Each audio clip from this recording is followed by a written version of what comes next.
नमस्कार, मैं जितेंद्र, आपका रीजनिंग हमसफ़र, और आप जुड़े हुए हैं पूर्वांचल रीजनिंग क्लासेस के साथ।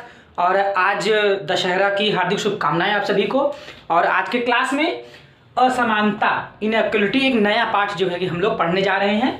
विशेष करके ये बैंक का स्पेशल क्वेश्चन होता है, बैंकिंग स्पेशल क्वेश्चन है, और ये इस पाठ का आपका लेक्चर 1 है। पहला ही लेक्चर हो रहा है, बेसिक है। आपसे ये बेसिक लेक्चर की बात की जा रही है, जिसमें हम आपको बेसिक जानकारियां ही देंगे। इसके पहले आपने वेन आरेख पढ़ा है और उसके पहले आपने आरेखी व्याख्या पढ़ा। तो अब यहाँ पे आपके तर्क करने की क्षमता और शक्ति में सुधार, परिवर्धन और बढ़ोतरी हो चुकी है, ऐसी उम्मीद है आपसे। और मैं आपसे सभी से क्षमा प्रार्थी हूँ कि विगत 3-4 दिनों से वीडियो में मैं नहीं डाल पाया हूँ। इसका कारण है कि मैं आपसे बहुत दूरी पर इस समय आया हुआ हूँ। अपने बच्चे के साथ मैं इस समय टूर पर हूँ, तो जहाँ मैं हूँ टूर पर, वहीं से यह वीडियो मैं आपके लिए बना रहा हूँ।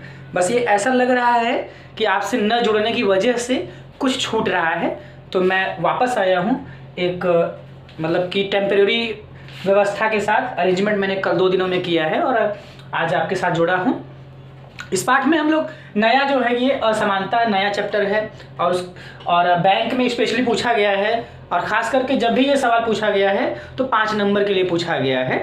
तो इसमें आपका जैसे बैंक में क्लर्क का पद है, असिस्टेंट का पद है, पीओ का है, एलआईसी संबंधी है, या ग्रेजुएट लेवल के अन्य पेपर्स हैं, जैसे आपका यूपीएसआई है, एसएससी का सीजीएल लेवल है, तो वहाँ पे ये सारे सवाल होते हैं। और जैसा कि मेरी विशेषता रही है, या मैं उस खासियत के लिए आपसे जुड़ा हूँ कि मैं केवल परीक्षा के प्रश्नों पे चर्चा करता हूँ। तो उस क्रम में ये सवाल आपसे यूबीआई क्लर्क 2010 का सवाल है, उस पर हम लोग चर्चा करेंगे। और इसके बेसिक की जहाँ तक बात है, तो बेसिक में देखिए आपके असमानता जो चैप्टर है, इसमें हम आपको एरो मेथड से, यानी तीर विधि से पाठ को बताएंगे, जो कि बिल्कुल सटीक और तुरंत आपके समझ में आ जाएगा। बहुत सी किताबों में अलग अलग तरीके दिए गए हैं, बहुत से हमारे साथी अध्यापकों ने आपके लिए वीडियो बनाया है, अपलोड किया हुआ है, उनके अपने तरीके हैं। तो आपको जो भी तरीका बेहतरीन लगता है उससे आप पढ़ सकते हैं। हमारा उद्देश्य है आपकी सफलता, धनार्जन नहीं है कि मतलब मुझे जो है कि आपको गलत या सही बता करके धन उपार्जित कर लेना है।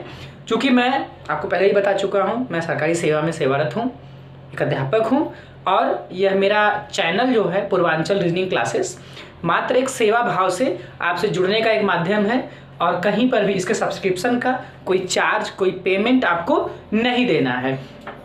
तो इसलिए मैं आप सभी से रिक्वेस्ट करता हूं कि आप सभी लोग मेरे चैनल पूर्वांचल रीजनिंग क्लासेस के साथ जुड़े, उसको, हमारे चैनल को सब्सक्राइब कर लीजिए। हमारे वीडियोस, हमारी क्लासेस आपको अच्छी लगती हैं, उसको लाइक करिए, शेयर करिए, और सब्सक्रिप्शन के साथ बेल आइकन को दबा लीजिए, ताकि सारी नोटिफिकेशन आपको अपडेट होती रहे।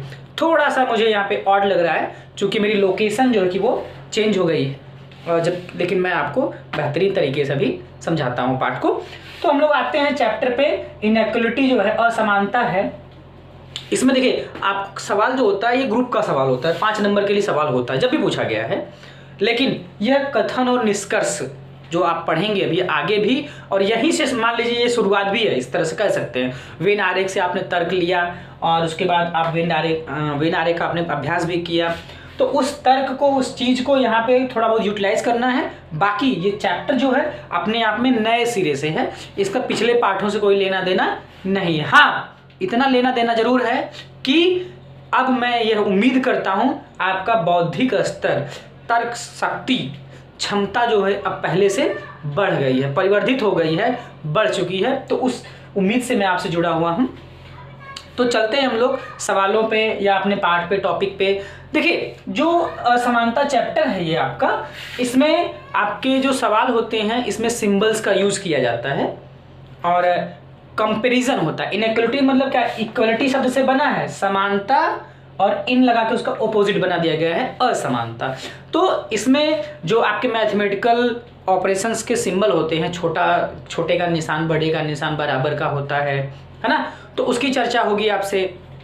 उसके बाद आपसे चर्चा होगी इसमें जो कंप्यूटर की के सिंबल होते हैं वो भी हो सकते हैं, स्टार का, हैश का, @ कॉपीराइट, या साइंस के जो, तो सवाल आपको बना दिया जाएगा। और आपको सवाल ऐसे दिया जाएगा कि यहाँ पे क्या, यहाँ से क्वेश्चन की स्टार्टिंग है, ये आपको संकेत दिए गए हैं, ये आपको संकेत दिए गए हैं कोडिंग करने के लिए आपको, यानी कि सवाल लगाने के लिए संकेत दिए गए हैं।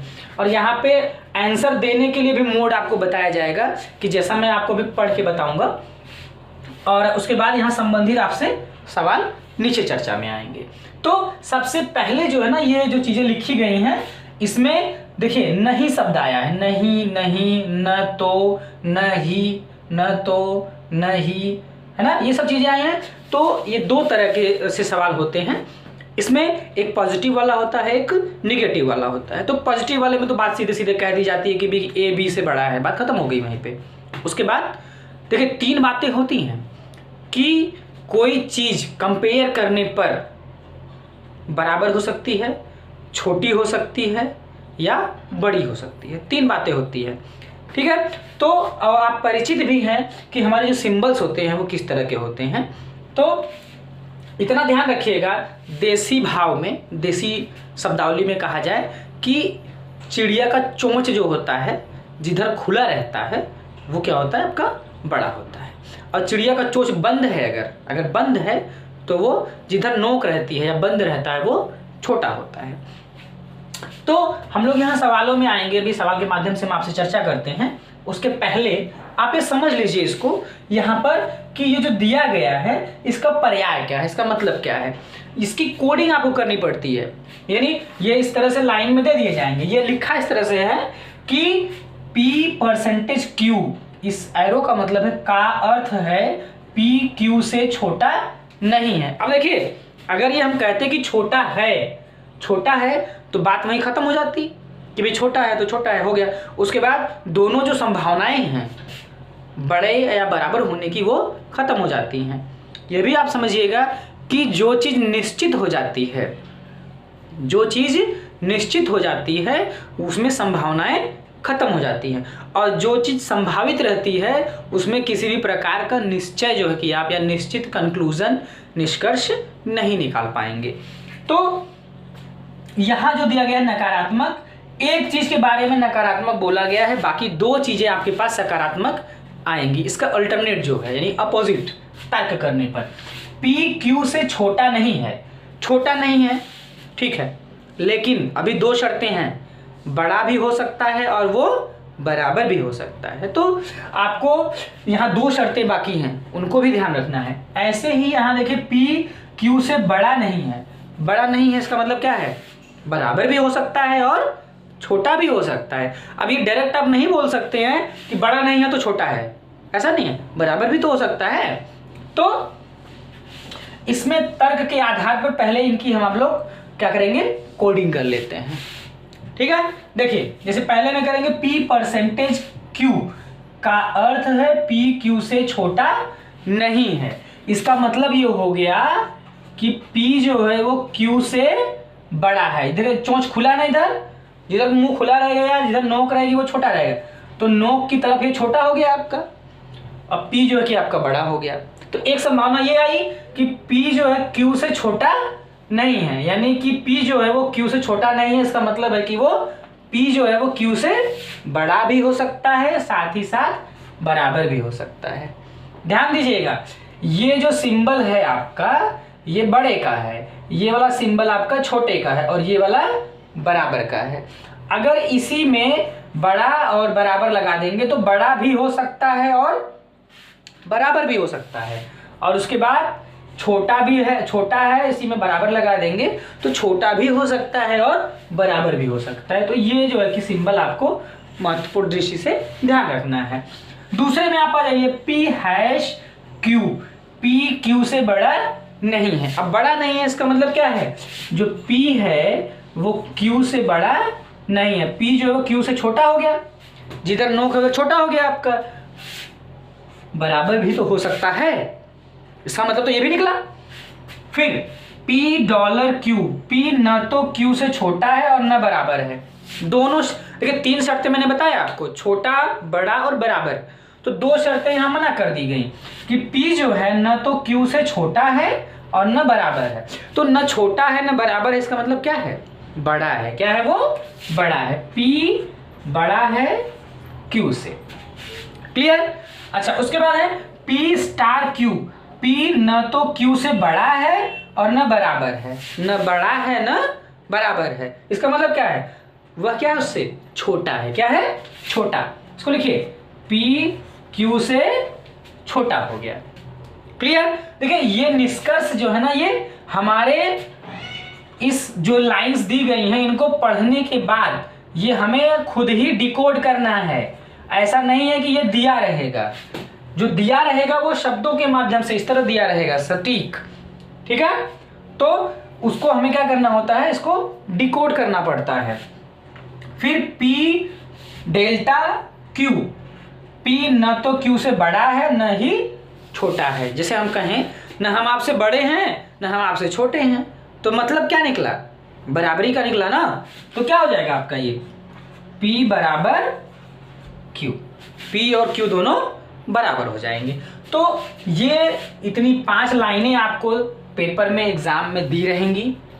1 2 3 4 5 इन लाइंस को पढ़ने के बाद इस लाइन का कंक्लूजन हमने लिखा है, इस लाइन का कंक्लूजन यहाँ लिखा गया है, ये कंक्लूजन है। ठीक है? ये सिंबल्स का इंट्रोडक्शन है। ये बड़ा का सिंबल है, ये छोटा का सिंबल है, ये बराबर का है, ये बड़ा या बराबर का है, ये छोटा या बराबर का है। क्लियर है?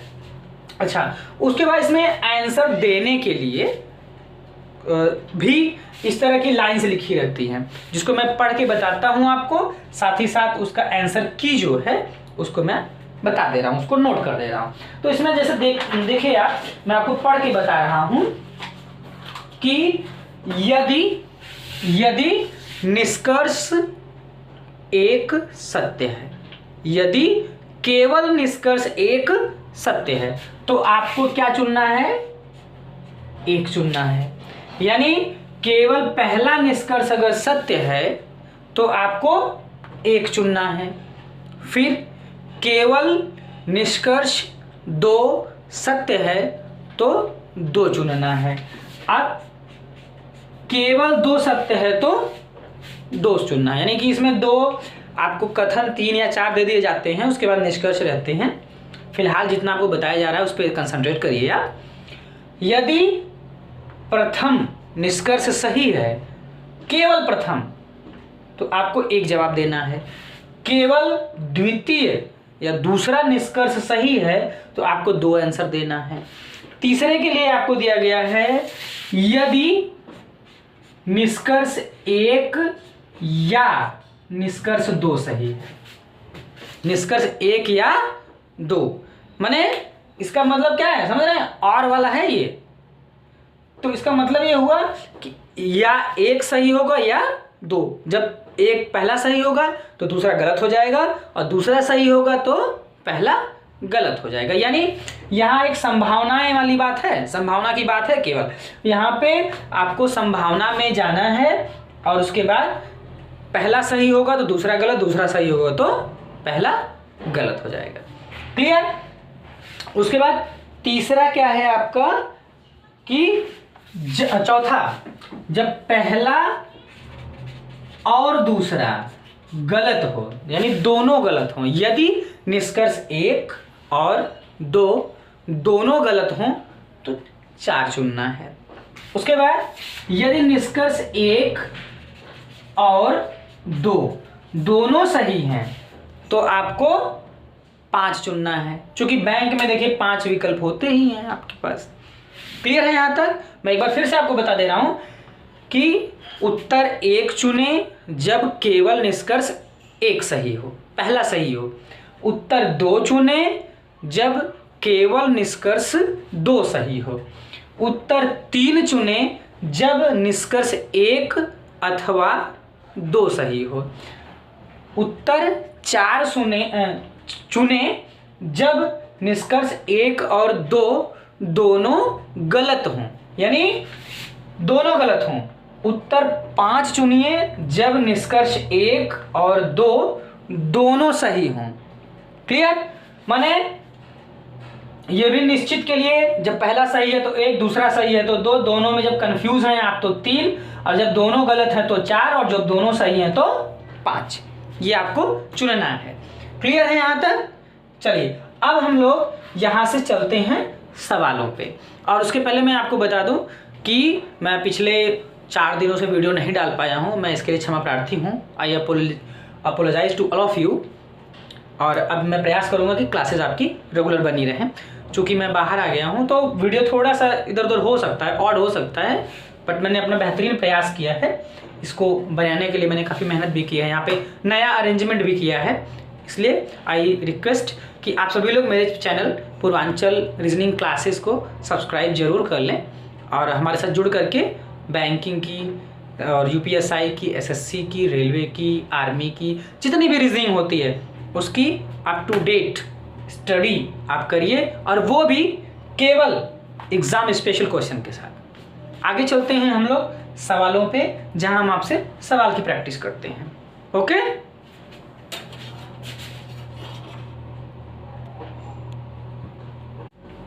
चलिए आ जाते हैं सवालों पे।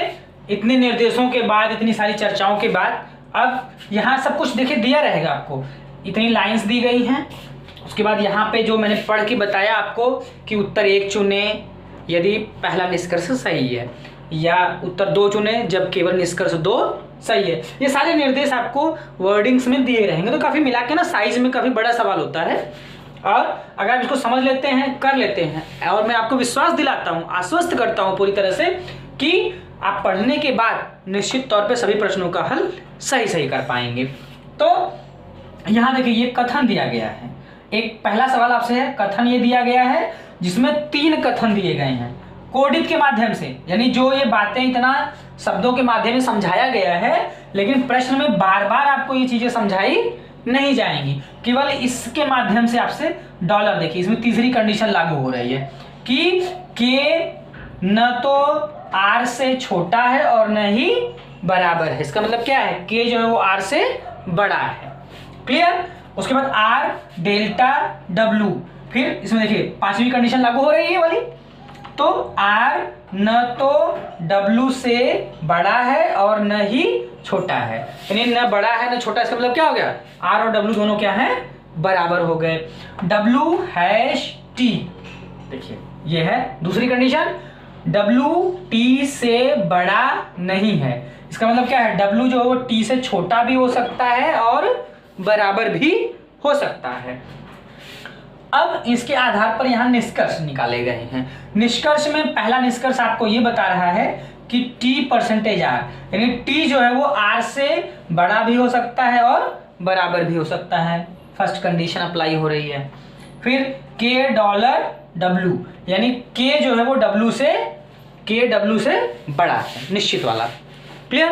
अब हल करने की जो बात है उसका सिस्टम में आप क्या आएगा, देखिए आपको मैं बता दूं, एक ये कथन है, दूसरा ये कथन है और तीसरा ये कथन, 3 कथन है।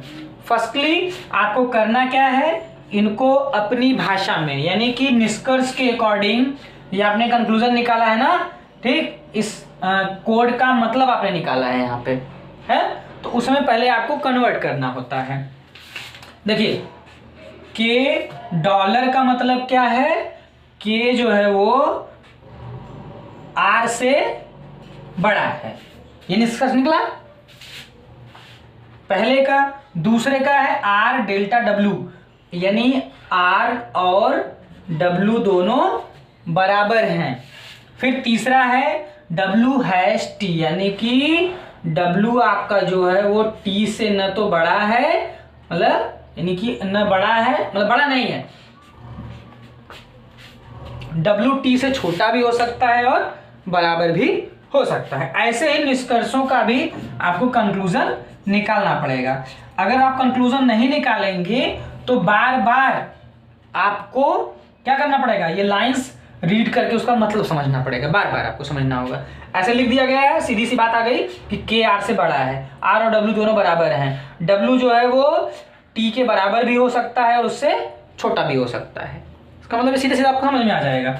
अब देखिए टी परसेंटेज आर का मतलब क्या है, टी आर से बड़ा भी हो सकता है और बराबर भी हो सकता है, ठीक है। और के और डब्लू में देखिए डॉलर का निशान है, तो जो के है वो आपका डब्लू से बड़ा है, ये निष्कर्ष निकल जाएगा।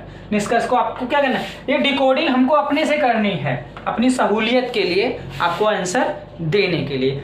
अब चलिए आ जाते हैं हम लोग अपने मेथड पे, तरीके पे। तो मैंने आपको भी बताया कि हम लोग जो सवाल लगाएंगे वो हम लोग लगाएंगे एरो मेथड के माध्यम से, तीर विधि के माध्यम से लगाएंगे। तो हम लोग चलते हैं अपने लगाने के तरीके पर कि लगेगा कैसे ये सवाल। देखिए, जैसे पहला जो है वो पहला वर्ड जो है, लेटर जो होता है, उसकी तीर आप बना लेते हैं फ्रीली। कैसे बना लेंगे? फ्रीली बना लेंगे। देखिए ऐसे के हो गया ये के। अब यहां कंपेयर करिए, के बड़ा है आर से, यानी जो के है वो बड़ा है, तो निश्चित है के की तीर जो होगी वो आर की तुलना में बड़ी होगी। अब आर की तीर जो है उसकी तुलना में क्या है, ये थोड़ी छोटी हो गई। रुकिए एक मिनट, इसको मैं बड़ा कर देता हूं, और के वाले को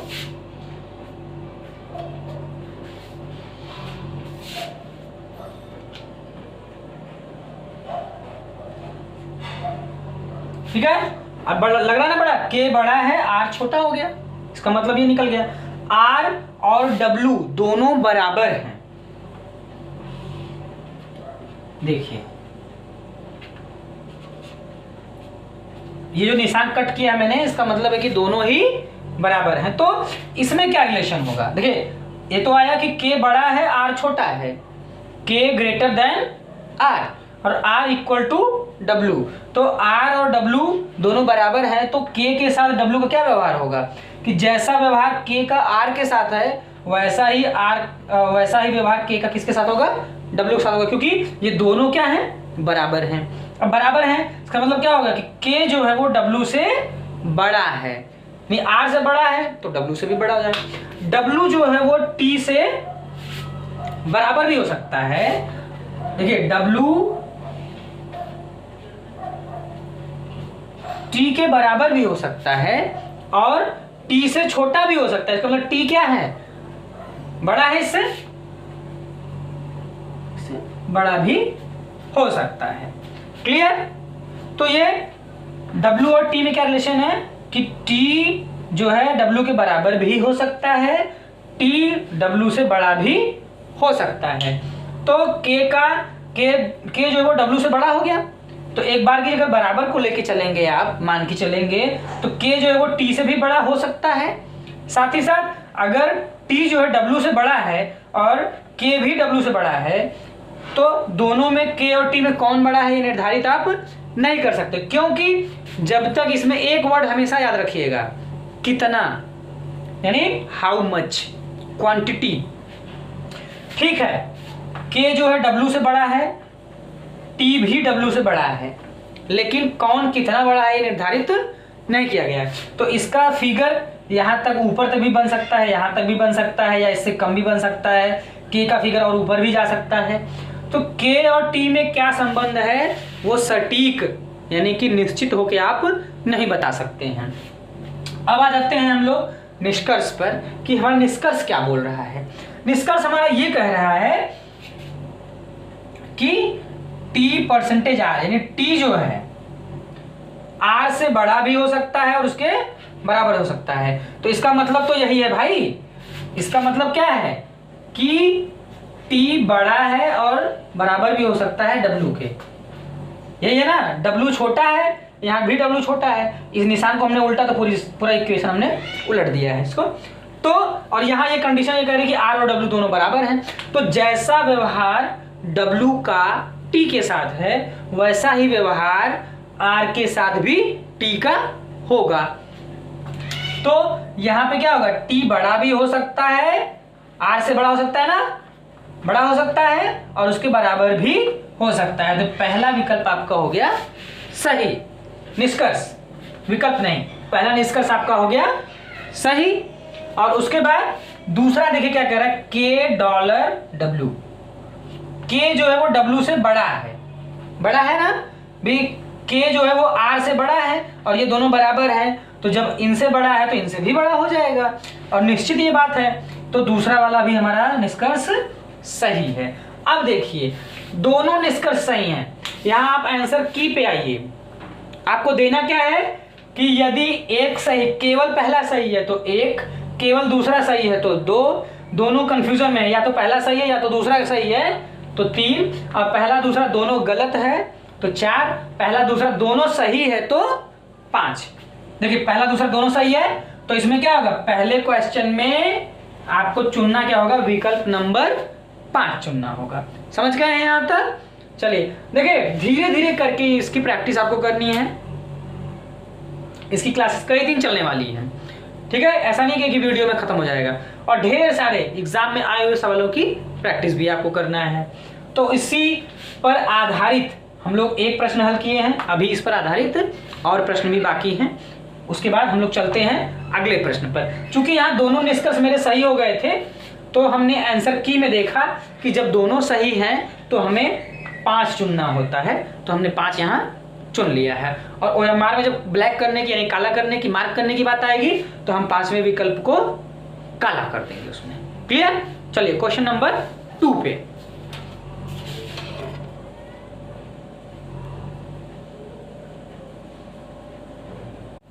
चलिए देखिए क्वेश्चन नंबर 2 पे चलते हैं हम लोग। प्रश्न 2 में आपको फिर से वही 3 निष्कर्ष कथन दिए गए हैं और 2 निष्कर्ष दिए गए हैं। तो सबसे पहले मैंने आपको बताया कि इसी के आधार पर आपको क्या करना है, इसको पहले अपनी सुविधा अनुसार डिकोड कर लेना है।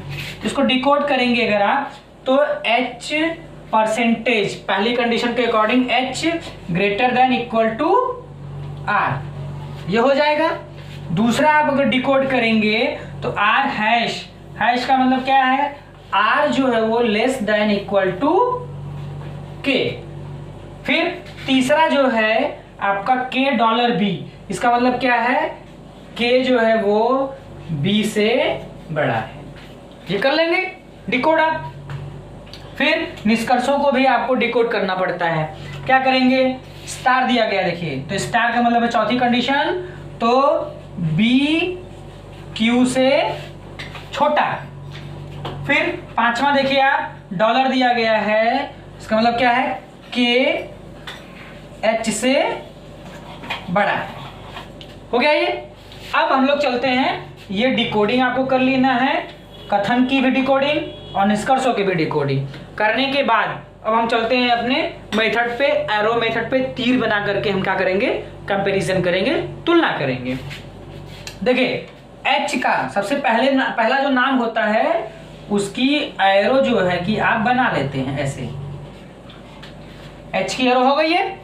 फिर दूसरी जो एरो बनाएंगे उसमें गैप छोड़ना है आपको थोड़ा, हो सकता है कोई तीसरी तीर जो है वो इन दोनों के बीच में आ जाए, ऐसा भी कई बार हुआ है। उसके बाद R,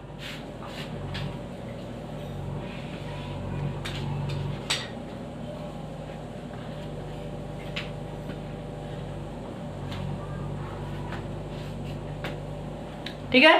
देखिए H जो है वो R से बड़ा भी हो सकता है, देखिए बड़ा है R से, और एक पॉसिबिलिटी भी है कि H और R दोनों बराबर भी हो सकते हैं, है नहीं। अगर हैं की बात होती तो तीसरी कंडीशन अप्लाई होती। यहाँ 2 सिंबल में जब भी रहेगा तो दोनों ही पॉसिबिलिटी क्या है आपकी, जीवित हैं, दोनों ही पॉसिबिलिटीज हो सकती हैं। उसके बाद R जो है वो K से भी क्या है, K,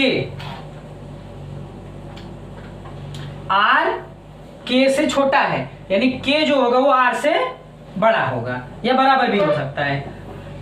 तो देखिए ये K हो गया, यानी इसका बड़ा जो R है वो K दोनों बराबर भी हो सकते हैं, साथ ही साथ K बड़ा भी हो सकता है। ये डॉटेड जो होते हैं ये पॉसिबिलिटीज वाले में चले जाएंगे। तो यहाँ देखिए मैं आपको बार बार वही बात कह रहा हूँ कि आपने दोनों को बनाया, कंपेयर कर लिया, ये दिया गया है कंपैरिजन, यानी H जो है वो R के बराबर भी हो सकता है, H R से बड़ा भी हो सकता है, ये दिया गया है। उसके बाद R और K को जब आपने कंपेयर किया है तो R K दोनों बराबर भी हो सकते हैं, साथ ही साथ R जो है वो K की तुलना में छोटा भी हो सकता है। तो इनमें क्या संबंध है, जब तीसरे को कंपेयर करना हो और वहां पे अगर आपको आपस में जुड़ा हुआ है, जोड़ने वाला कौन है, कनेक्टर है ना, ये R दोनों को जोड़ रहा है। जब इसको आप कंपेयर करेंगे तो उसमें लेके जाना है आपको, एक वर्ड पे कंपेयर करना है कितना, हाउ मच पे जाके आपको कंपेयर कर लेना है, सारा कंफ्यूजन आपका दूर हो जाएगा। ठीक है, h जो है वो r से बड़ा है, कितना बड़ा है ये नहीं बताया गया। अगर ये होता कि भाई कि 1 मीटर बड़ा है और ये 3 मीटर बड़ा है, ठीक, तो के क्या होता है, इससे बड़ा हो जाता है, क्योंकि ये 1 ही मीटर बड़ा था, ये 3 मीटर बड़ा है। लेकिन ये निश्चित तौर पे नहीं बताया गया है कि कितना बड़ा है। तो इन दोनों में एक संभावना ये भी है कि h और k बराबर भी हो सकते हैं, साथ ही साथ k और h में कौन बड़ा है कौन छोटा है ये निर्धारित नहीं कर सकते आप। ऐसे ही k b से बड़ा है, जो k है ना वो b से बड़ा है, ये बात तो तय हो गई है कि b जो है ना वो सबसे छोटा है, क्योंकि बराबरी के स्टेज पे भी अगर जाएंगे तो h और k बराबर है, तो k के साथ h बराबर है, r भी बराबर है, तो निश्चित तौर पर तीनों क्या हैं, b से बड़े ही हैं, तो b इसमें सबसे छोटा हो गया आपका। अब आइए निष्कर्षों पे, b जो है वो यहाँ r रहेगा भाई आपका, जो b है r से छोटा है, जो b है आपका r से छोटा है।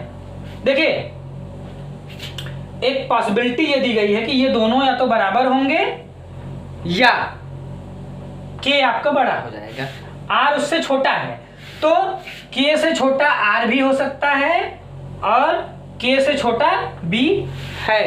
तो कौन r और b में k से कंपेयर करने पर कौन कितना छोटा है ये निश्चित नहीं है कि आप इन दोनों में कौन कितना छोटा है ये कंफर्म नहीं है। और जबकि ये निष्कर्ष क्या कह रहा है, निश्चित कह रहा है, तो जहां संभावना होगी वहां निश्चित बात नहीं हो सकती, और जहां निश्चित बात होगी वहां आप कोई संभावना नहीं दे सकते हैं। उसके बाद दूसरे में देखिए k जो है वो h से बड़ा है, देखिए r से बड़ा तो k है और r से बड़ा h भी है, लेकिन इन दोनों में भी वही बात है कि आप दोनों r से बड़े हैं, लेकिन r से कितना बड़ा h है या कितना बड़ा k है ये दिया नहीं गया है, तो इन दोनों में कौन बड़ा है आपस में ये भी तुलना आप नहीं कर सकते। तो उस कंडीशन में क्या होगा, दोनों यहाँ गलत हो जा रहे हैं। जब दोनों गलत हैं, चूंकि अगर संभावित कोई निष्कर्ष होता तो वह सही होता, लेकिन यहाँ पर दोनों ही निष्कर्ष क्या हैं,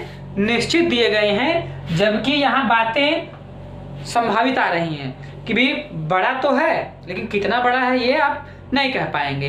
तो k जो है r से बड़ा है, h भी r से बड़ा है, लेकिन h और k में कौन कितना बड़ा है ये क्लियर नहीं है, उस आधार पर दूसरा निष्कर्ष गलत हो जा रहा है आपका। तो जब दोनों गलत हो जाएंगे तो क्या चुनना है आपको, और जब पहला और दूसरा दोनों गलत है तो आपको 4 चुनना है। तो दूसरे प्रश्न में आप क्या चुनेंगे, 4, यानी OMR में 4 नंबर जिसपे मतलब कि जो सर्कल नंबर 4 रहेगा उसको आपको घेर देना है। क्लियर है। क्वेश्चन नंबर 3 पे चलिए,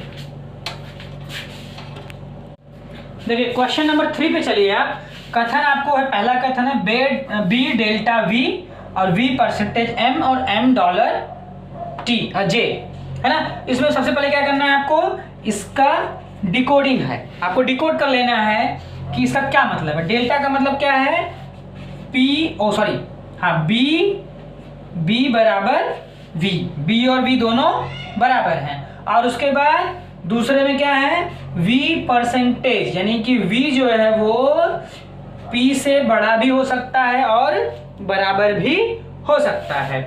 m डॉलर का मतलब क्या है कि m जो है आपका j से बड़ा है।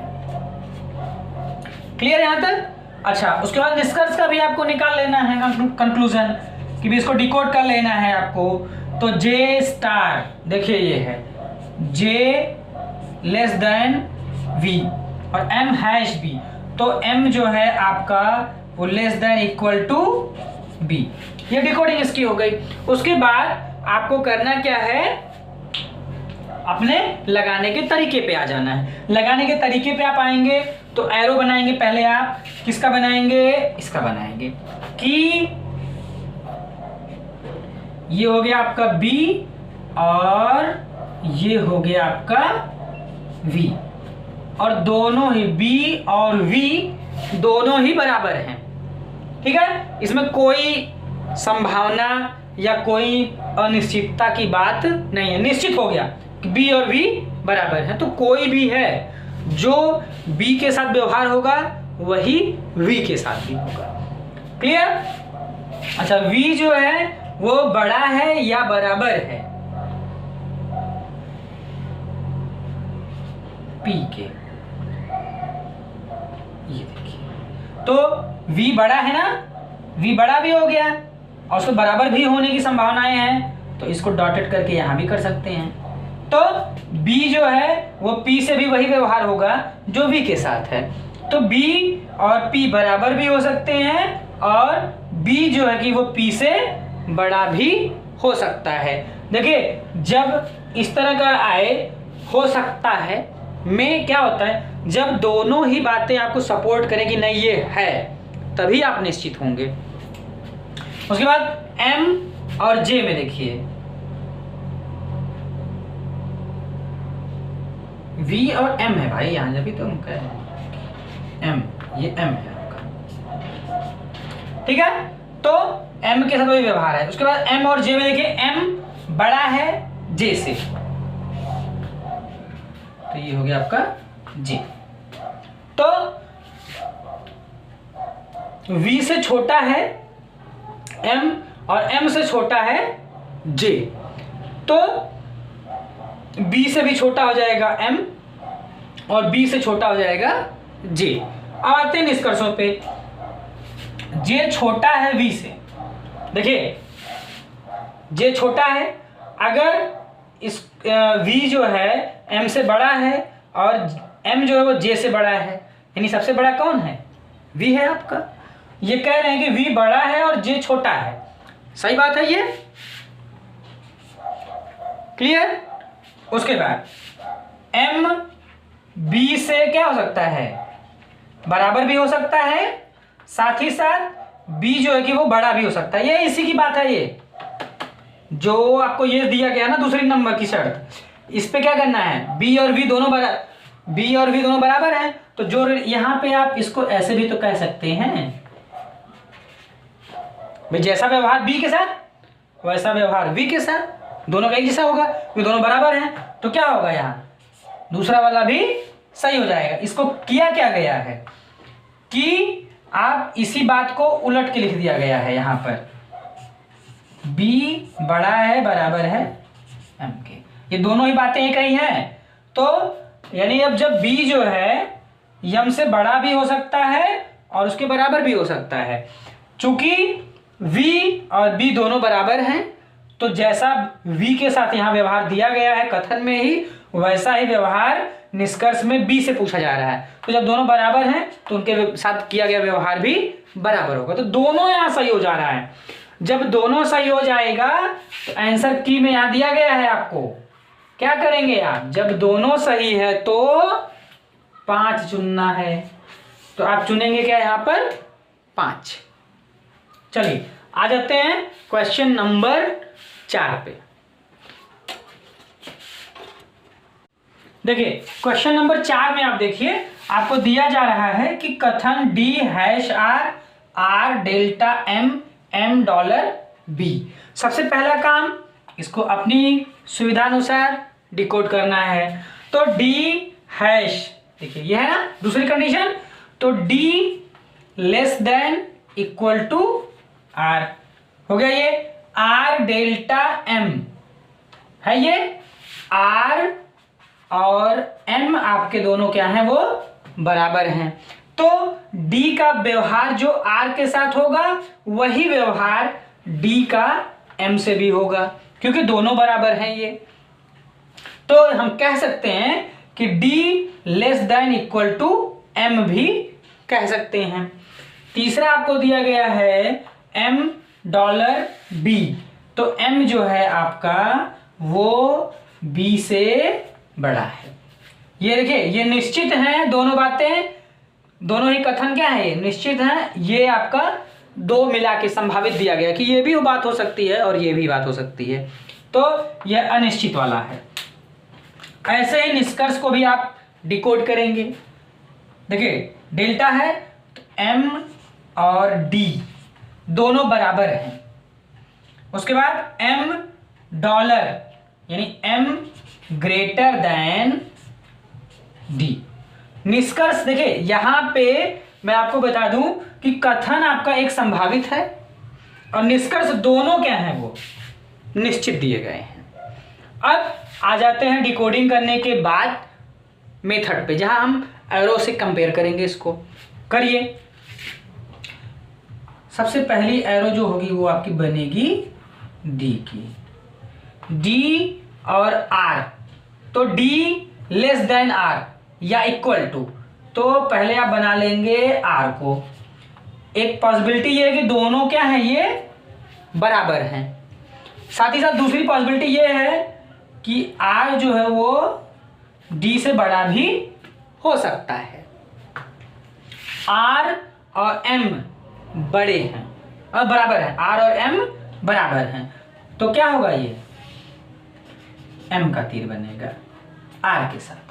तो इन दोनों में क्या हो सकता है कि डी जो है कि वो एम के बराबर भी हो सकता है और डी जो है वो एम से छोटा भी हो सकता है, जैसा कि उसका व्यवहार आर के साथ है। अच्छा, एम बड़ा है बी से, निश्चित है।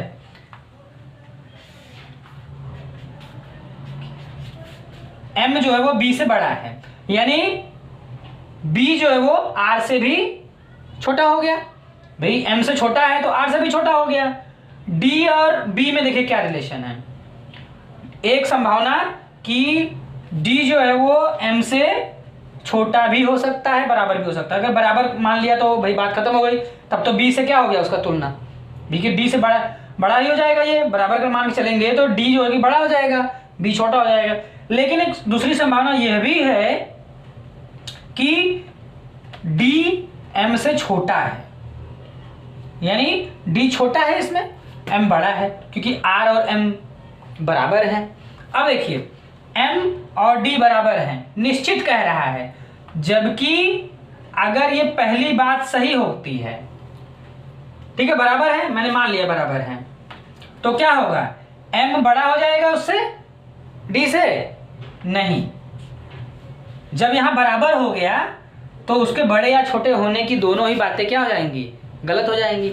माने अगर हम इसको सही करेंगे, पहले निष्कर्ष को सही करेंगे तो दूसरा निष्कर्ष मेरा गलत हो जाएगा। और अगर m बड़ा है d से, m बड़ा है d से, अगर इसको हम मानेंगे तो क्या होगा, ये गलत हो जाएगा, और m बड़ा है d ये सही हो जाएगा। तो अगर पहली कंडीशन सही होगी तो उस वक्त दूसरी कंडीशन गलत हो जाएगी। अगर दूसरी कंडीशन गलत हो रही है, गलत मान के हम चल रहे हैं, तो दूसरी हमारी सही हो जा रही है। तो दोनों क्या है, अल्टरनेट हो गए। कंफ्यूजन है कि अगर ये सही तो ये गलत, अगर ये गलत तो ये सही, माने आप कंफ्यूज हैं, आप निश्चित आंसर नहीं दे पा रहे हैं भाई, क्योंकि निष्कर्ष तो यहाँ निश्चित दिए गए हैं, लेकिन आप आंसर निश्चित तौर पर, अगर ये कोई प्रूफ होता कि m और d बराबर हैं, बात खत्म, निश्चित हो जाता, तो आप तुरंत इसको टिक कर लेते। जबकि एक कंडीशन के अकॉर्डिंग m और d बराबर हैं, ठीक है, मैंने ये निशान लगाया है, बराबर है। साथ ही साथ दूसरी कंडीशन तो ये भी कह रहा है कि m बड़ा है, d छोटा हो जा रहा है, क्योंकि r से क्या है, वो d जो है r से छोटा है, तो वाजिब है कि भी m से भी छोटा होगा। तो एक बार में क्या है, एक कंडीशन सही हो रही है, दूसरी गलत हो जा रही है, और दूसरी सही हो रही है तो पहली गलत हो जा रही है। तो इसका मतलब ये हुआ कि आप यहाँ फुली कंफ्यूज हैं।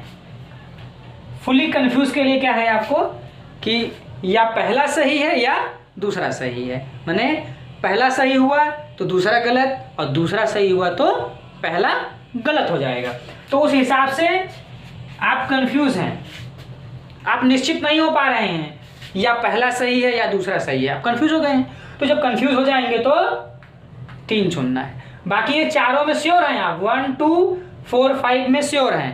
पहला सही 1, दूसरा सही 2, दोनों गलत 4, दोनों सही 5। लेकिन तीसरे में क्या है, या पहला सही है या दूसरा सही है, माने पहला सही तो दूसरा गलत, दूसरा सही तो पहला गलत। तो उस कंडीशन में आपको विकल्प जो है 3 चुन लेना है। तो यहाँ आप क्या करेंगे, आप क्वेश्चन नंबर 4 में जो है कि आपको 3 चुन लेना है।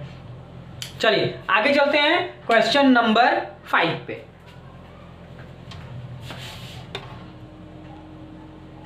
देखिए क्वेश्चन नंबर 5 देखिए आप, यहाँ पे कथन दिया गया है, उसके बाद ये आपका यहाँ पे 1 2 3 कथन दिया गया है, नीचे 2 निष्कर्ष दिए गए हैं। सबसे पहला काम आपको अपनी सुविधा के हिसाब से इसको डिकोड कर लेना है।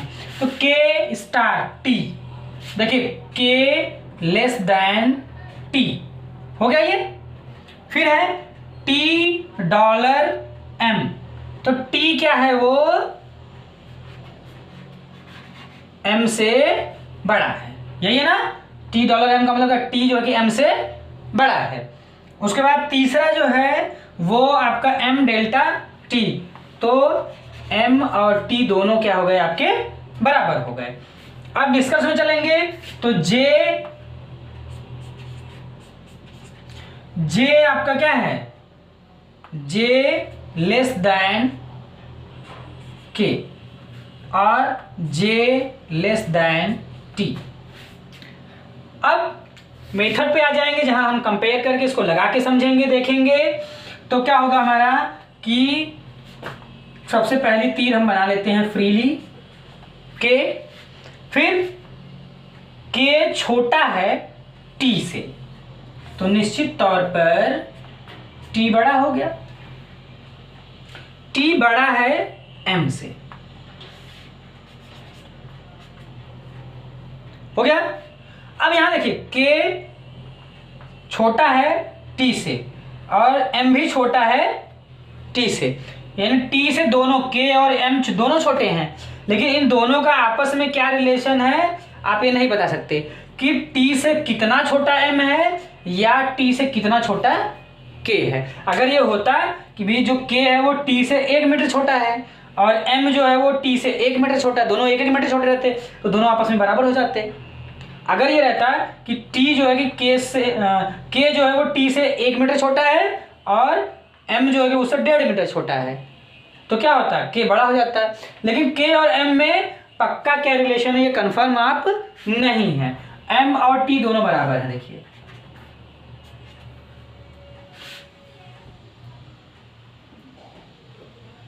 कुछ गलत हो रहा है यहाँ पे, J है ये आपका J है। देखिए M और J दोनों क्या हैं, ये बराबर हैं। M और J दोनों बराबर हैं। अब देखिए J और K को कंपेयर करिए, तो J का K के साथ क्या संबंध है कि J छोटा है और K बड़ा है, ये बता रहे हैं।